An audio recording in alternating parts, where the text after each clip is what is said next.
battery technology continues to elevate kind of the whole world of where both AI, EV, and kind of the future of even autonomy. If you look at where technology is moving, batteries and how batteries are going to be deployed is the #1 thing that people are looking at and talking about. Today on TechPath, my name is Paul Barron. We're going to host you today. We're going to drill into this, and we're going to talk about modular batteries versus fast charging. And the idea was to get someone, we've had someone on the show here around fast charging. I wanted to get somebody on around the topic of modular batteries. And today I've got the CEO of Ample, Khaled Hassounah, who is joining us live here from San Francisco. Great to have you. Nice to meet you, Paul. Thank you. Yeah. So Ample, very interesting company. I love the videos, the renderings you guys are doing around these changeable and modular batteries. Talk to me a little about where you are, a little about the company, what you guys are trying to do. Absolutely.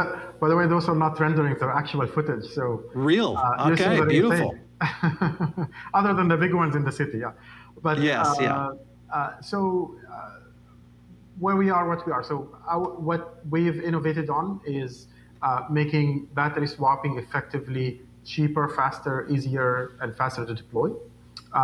We've done that through advancing the idea of modular battery swapping as opposed to traditional battery swapping, where we take a whole battery and swap it. We're based in the Bay Area. We've been working in stealth for the last 7 years, trying to get to a point where technology is ready for mass deployment before we go and tell the world about it. We've been doing a lot of testing over the last 2 years, a lot of pilot deployments. And where we are today is we've already kind of deployed our first major deployment in the Bay Area, working with our first fleet partner on getting cars on the road. And now kind of we're going with there, scaling that up, but also focusing on US and hopefully Europe and Asia.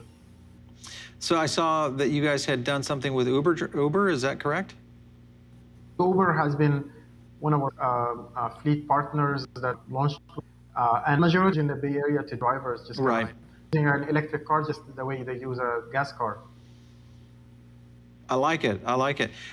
So talk to me a little bit about the revenue model. Let's kind of go in that direction. How will you guys make money? Kind of the whole model of because it looks like a pretty advanced. I know it's one of those items where you can kind of drop it anywhere, but tell me a little about the unit itself, unit economics. How does that play out for you guys in terms of your potential, revenue growth? Absolutely, absolutely. So the revenue model is fairly simple. Initially our focus is fleets, but even as we transition to consumers, it will work more or less the same way in that we don't sell equipment. We provide energy delivery service. So as a fleet, what you do is you don't pay anything up front. It's $0 up front. Whether you kind of have your own fleet or you're operating like Uber, where you have a number of people leasing cars and kind of using it. And we simply charge you dollars per mile for whatever you drive. And our goal is to be always on par or up to 10 to 20% cheaper than gas. And the reason we can make that work is because we've done two things. One of them is we lowered the unit economics of the station itself so much that we can be immediately profitable offering that service. And that's kind of a big part of the challenge is as you scale, we're barely scratching the surface on electrification, where right now we're saying, listen, today it doesn't make sense, it can't scale, it loses money, but eventually it will. And we said, that works for a gas industry where you have 100 years to develop infrastructure. If we're gonna replace the whole thing in 10 years, it has to make sense immediately, and that's been our goal. So today we will be profitable day one by offering a service within those parameters. So obviously you're going to need some demand for that. The fleet services are probably the natural evolution of how to kind of get up to speed quicker. At some point, though, if you go into retail, obviously you need cars that are going to apply to that kind of a technology. Are you working with some OEMs or some manufacturers to develop the pack that essentially would run the cars and be able to be serviced by the Ample units?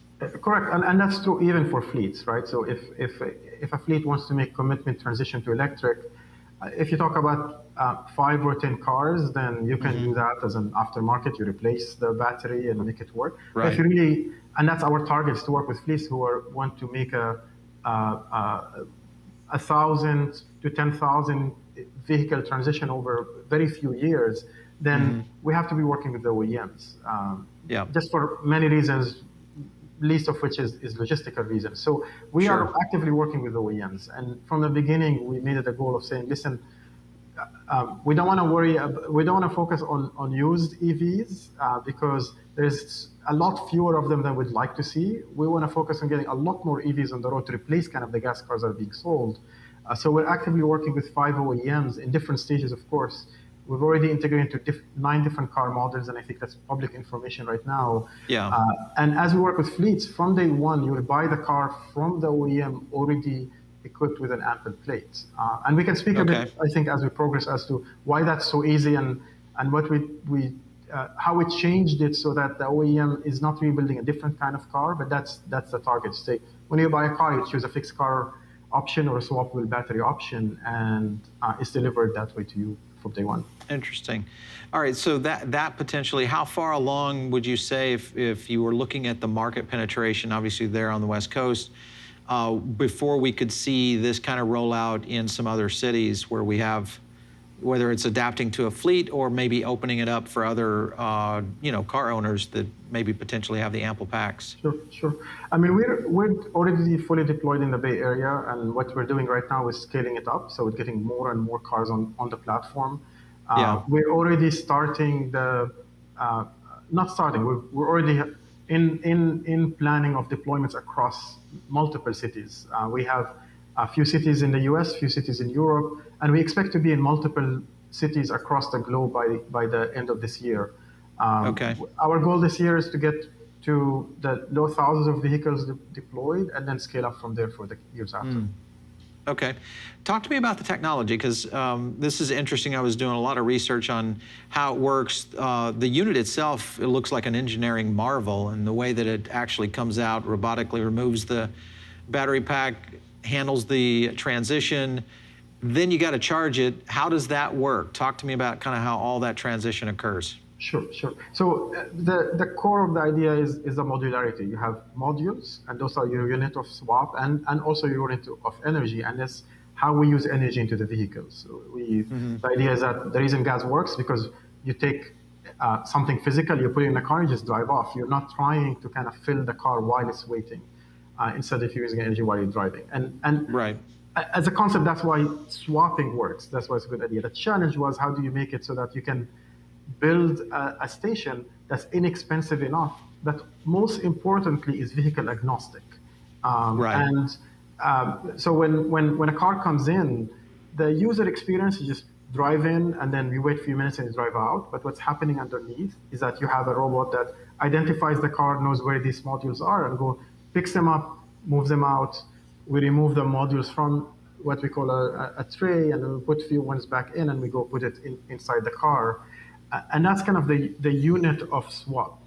Now, the moment we take the battery out, we immediately start charging it so that it goes into the next car that will come 1 to 3 hours after that. So that's kind of the core model. The interesting thing is now it doesn't matter how many modules a car have or where they are or how they're distributed. That depends more on the design and architecture of the car that can continue evolve independent of whether you're swapping it or charging it. And that was part of the goal from the beginning.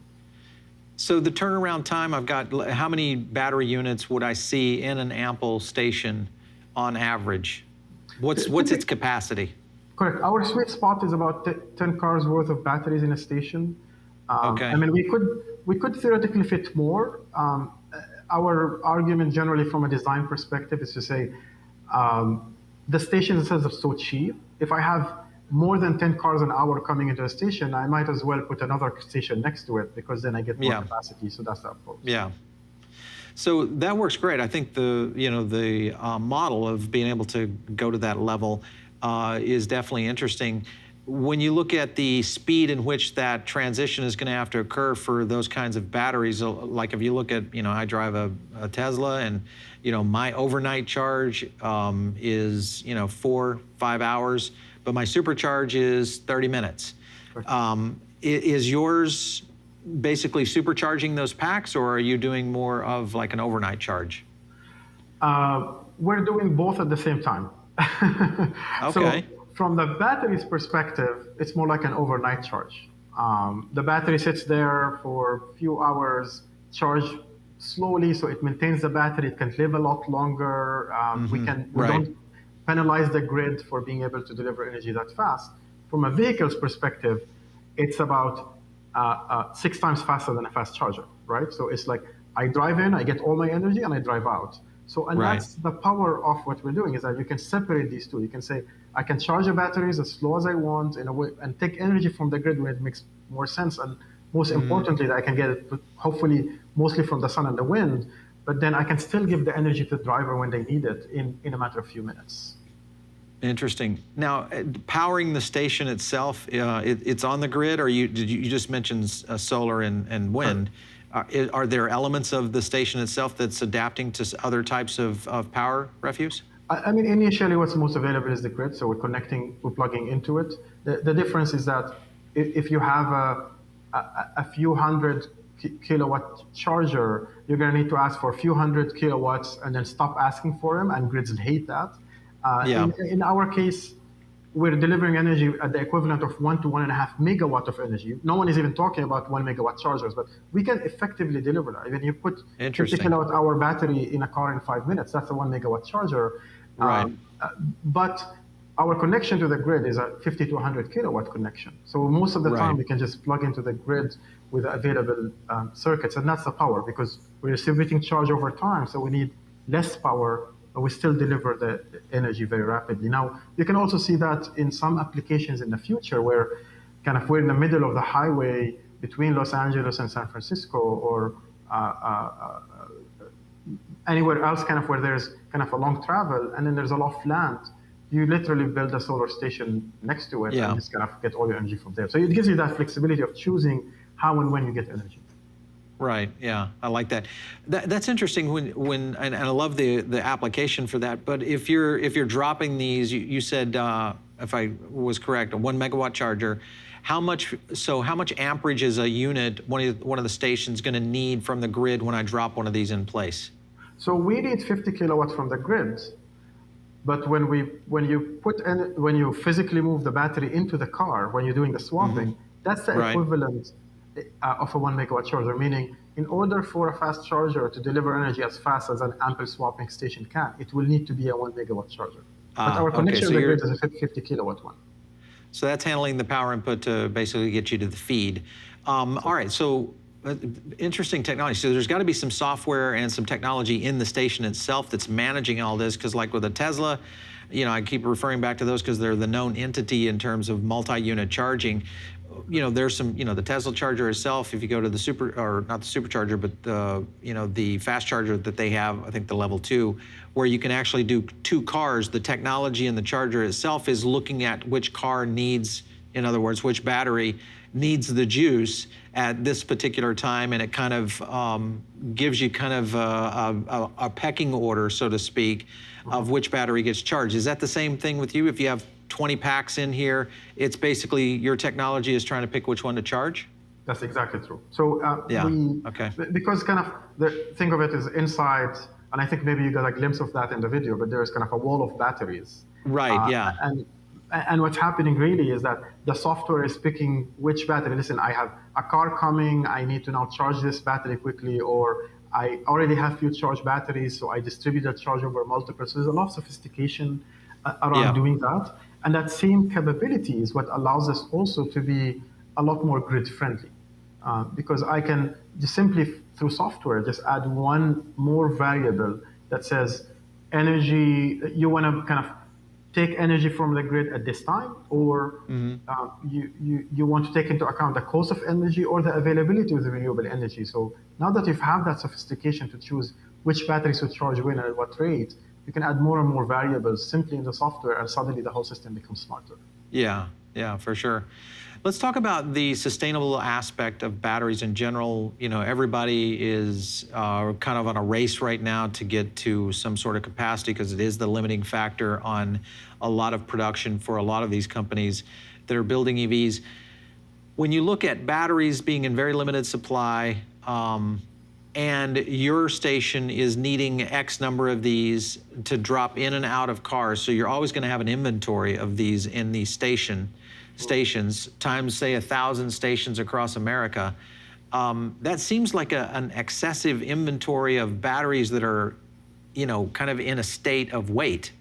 How do you address that when people look at that as a detriment to, battery production? At scale, I'm going to make a Yeah, at statement scale. and I'm going to Okay. explain how it works. At scale, Okay. we're actually going to need less batteries than are used today. Oh, And the reason that is true, explain. I know that sounds controversial. Let's get into it. So, the reason that's true, Paul, is because um, two things. First, if you do everything as is today, the amount of batteries we need outside is usually a fraction. Usually, it's 5 to 10% additional batteries than what's inside the car, right? Right. Now, the challenge you have with the way cars are built today, and that's not because people are not smart, it's just kind of the nature of a big fixed battery goes in the car, is everybody is trying to put as many kilowatt hours in the car as possible, even though the vast majority of the use case does not require that. So what ends up happening is that I have cars that drive 300 miles, soon they're going to be 400 and 500 because they're doing amazing job at getting more energy density into these batteries. But all of these batteries are holding hundreds of kilowatts of, hundreds of miles of energy when a lot of the use cases, especially when it comes to fleets or consumers, etc., that drive like 20, 30, 50 miles a day. Right. And the challenge with that is that you have to make sure the car goes further because there are times in which you're going to need that. Now, when you deal with a modular approach, you can actively choose how many modules you put in the car. So you can say, listen, the capacity gives you 300 miles or 400 miles, but if you're driving 30 miles a day, I can put a 100-mile range in your car rather than 300. First, the amount of, and then the one day you want to take a 300-mile range, you choose the second option in your app, and we put more modules in your car, and you go that far. Right. Now, Yeah. the advantage is that if you look at the system level overall, especially even at a fleet level, the total number of batteries in the system is a lot lower rather than higher. So the additional batteries outside are actually a small fraction of what you've saved. And we've already kind of doing that analysis with the number of fleets we're working with, where we will be able to effectively do a significant reduction, not 70%, but 30% or 40% the total number of batteries in the system. And two things happen there. One of them is the total cost of the car becomes lower because you have less battery per car overall. Right. But second, also is across the system, we need a lot less batteries, which means a lot more environmentally friendly. And one big challenge with batteries, the way the technology exists today, hopefully we solve that problem. But for the foreseeable future is when you take a lithium-ion battery and charge it 100% and set it down, it starts losing capacity over time. Right. And we're reducing the amount of loss we're doing that's unnecessary. Yeah. I guess the refresh rate would be the scenario that I would look at, because in that kind of scenario where you have modular, today you charge your EV up to 80%. You're running around all week with an 80% slowly depleting battery, but you're doing it for a week at a time. You've deployed maybe 200, 250 miles of range. In your particular case, the refresh rate would need to be more often. I would need to get a battery swap maybe once every 2 days or once every day, depending on my driving habit, unless I went in with the modular approach, is what you're saying. Is that correct? That's correct. Yeah. And if you have a fleet that's coming back to the depot, which a lot of fleets are, passenger car fleets and last mile delivery fleets, I mean, a 5 mile, the problem is today you can't integrate charging into your use case because you're taking the car somewhere for at least half an hour, often an hour, and that kind of disrupts everything. So you want to reduce that as much as possible. Once it becomes a 5-10 minute thing, on your way out, you just stop 5 minutes and you keep going. You can do it a lot more frequently, but the cost is a lot lower for everybody. Yeah. What are your thoughts? And I'm sure you guys are constantly analyzing potential competitors and market disruptors. When you look at fast charging, because we've had some people on our show here that talk about 5-minute fast charging, going from 0 to 70% in a matter of just a handful of minutes, changes the issue of EV adoption dramatically in a big way. Do you think that battery tech is close, or do you feel like that is just a pipe dream and it's never going to happen? Before I answer that question, I just want to make one small statement. Okay. People often, and I like to get on record as often as possible saying that, people often try to put this as, and that's the title here, but we haven't had this conversation, as battery swapping versus fast charging. And I really don't think of it that way. I think there's a major problem. We're kind of looking at the globe and we're saying, listen, in 10 to 15 years, we want as much as possible to be electric. And hence, Could all be of us need both. to solve that problem. Exactly. It could be Yeah. both. There's use cases for both. It makes sense. And I'm the first one to say, listen, I want as many chargers as possible in the world. We need that. But at the same Yeah. time, there's other use cases where all that might not be the right approach or enough, and we can optimize. So we also want battery swapping. We want as many ways to solve that problem as possible. So Yeah. that out of the way, let's talk about fast charging. I think that the challenge with 5 minutes is that everybody thinks it's a battery problem, and it's not. It's a grid problem, right? So batteries will get there. I mean, we today, most of the batteries in EVs can be charged faster than we typically charge them. The problem is the grid. Going to the grid and asking for 1 megawatt suddenly, and then suddenly stopping to ask for that, and doing that again and again everywhere within a city is a very, very tough problem to solve. Interesting. But more importantly, it's a very expensive problem to solve. And the question is, at what cost? So if we're looking into the future, we say, well, we can do one approach that today is cheaper than gas, or we can take another approach that today is 10 times expensive as gas, and it's going to take a lot of investment before it even gets closed. And that's kind of the comparison we're doing. That's not to say charging doesn't have space or there are places it makes sense. There's a lot, but it's not necessarily a silver bullet to solve all the problems. Yeah, I wonder how Tesla is managing that with their supercharger stations, because you've got 16 now. We've seen a station open up with 26 superchargers, and you never know when the grid demand is going to occur. Correct. How are they managing that? So I would say two things, and I think that's public information, not saying anything that's not known and understood about the use case. One thing is the main Tesla use case is someone that has a charger at home, right? And yes, it's not the fleet, it's not the person who parks in the street, it's not someone who lives in a multi-unit building, and you usually use fast charger as supplemental service to make sure that you can get further if you're driving from San Francisco to New York. So that's one thing. The second thing, and I think that's known challenge, is that fast charger is fast until all the chargers are used, and then you're limited by the pipe coming in. And that's a problem that's very common, right? So there's these two challenges. So it works as supplemental service. It works when you're not completely using them. But the moment kind of you say, listen, this is the main way to get energy into it, you start seeing that it might not be the only solution that we need. Yeah. Very interesting stuff. One last question I wanted to get on, and that is your robotics. I was very impressed with the robotic application that the unit itself had, the accuracy needed, because obviously someone driving a vehicle up in there, you've got a big vehicle going into a small space. For a robot to be able to come in, drop a fairly accurate placement, actually it's probably within microns of accuracy. I'm curious, have you guys looked at utilizing the robotics technology that you're developing in any other applications? We have, and that's what took us 5 years to perfect, because the challenge is not just getting it to work. We effectively have a factory-like application in the real world where we don't have the cleanliness of factory. So it took us a lot of time, not just to make it work, that we did fairly early on, but to make it very robust. So that, listen, there's snow and mud and drivers that don't always park perfectly. And exactly. and that's where we are right now, is we feel very comfortable. We literally have drivers coming off the street who have never driven even an electric car, and just drive in and get out within a few minutes. And it's been fairly reliable. Now, we've thought about using it for other applications, and we keep kind of getting requests. I think we are laser focused on transportation electrification. We think if you look at almost every industry that uses energy in the world, we've been able to make progress. And you see the lines going down and moving to renewable. You look at transportation overall, and it's stubbornly flat. We have not been able to make a dent. So in our mind, if we focus all of our energy on that, I think we've had our time well spent. So we really just laser focus on that. At some point in the future, as we roll it out and it becomes massively available, I think there are other ways in which we can use that technology. We'll be happy to do that. But at this stage, it's electrification of transportation is really our number one focus. I like it. Khaled, it's been great having you on. Thank you so much for stopping in on the show today. I love what you guys are doing. So this is going to be fun to watch as you guys roll out into multiple cities.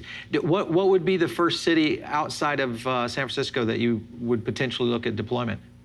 At this stage, it most likely will be Europe because there's a lot of demand there. Okay. So when I get started there, London, Madrid are big places with a lot of fleets that strong demand where we're in advanced Right. discussions. But we're also thinking about Los Angeles, we're thinking about New York, and we're already starting to lay the foundation for that as well. Very cool stuff. Excellent. Well, thank you again for stopping in. We really appreciate it. Thank you for the time. Good meeting you. Great having you.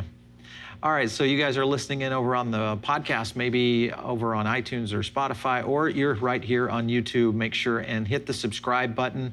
Also, leave us a rating on any platform that you might be catching this content on. That's the way we get feedback from you, our audience. And of course, if you have an idea of someone, whether it's a CEO, an executive, a thought leader, or an innovator that you think should be here on TechPath, just shoot us an email to producer@revernetworks.com. And you can always hit me up on Twitter @Paul Barron. We'll see you next time right here on TechPath.